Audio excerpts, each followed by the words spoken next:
সম্মানিত দর্শকবৃন্দ, আপনাদের সবাইকে স্বাগতম।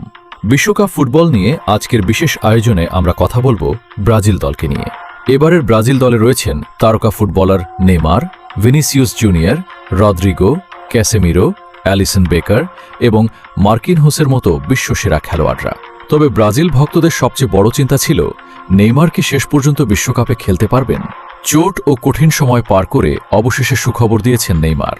অনেক কষ্ট আর লড়াইয়ের পর তিনি আবারও মাঠে ফিরেছেন ব্রাজিলের জার্সিতে বিশ্বকাপ খেলতে।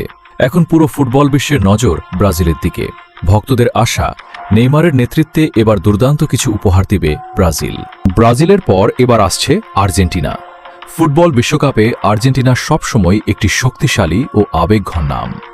এবারের দলকে নেতৃত্ব দিচ্ছেন ফুটবল জাদুকর লিওনেল মেসি। তার অভিজ্ঞতা ও নেতৃত্ব পুরো দলকে অনুপ্রেরণা দিচ্ছে। তার সঙ্গে আক্রমণভাগে রয়েছেন জুলিয়ান অ্যালভারেজ এবং অ্যাঞ্জেল ডি মারিয়া, যারা ম্যাচে গুরুত্বপূর্ণ ভূমিকা রাখতে প্রস্তুত। মিডফিল্ডে আছেন এনজো ফার্নান্ডেজ, যিনি দলের খেলার গতি ও নিয়ন্ত্রণ ধরে রাখেন। আর গোলপোস্টের নিচে আছেন ইমানুয়েল মার্টিনেজ।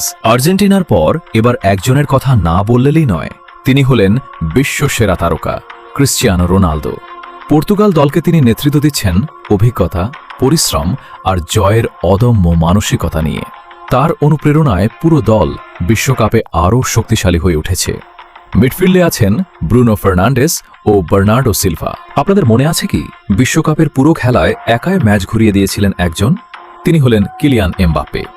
তার গতি, স্কিল আর গোল করার ক্ষমতা বিশ্ব ফুটবলে তাকে আলাদা উচ্চতায় নিয়ে গেছে। ফ্রান্স দলের সবচেয়ে বড় ভরসা এখনও তিনি। তার দলে আছেন Antoni Griezmann, Oliver Giroud, ওসমানে Dembélé, Aurelien Tchouameni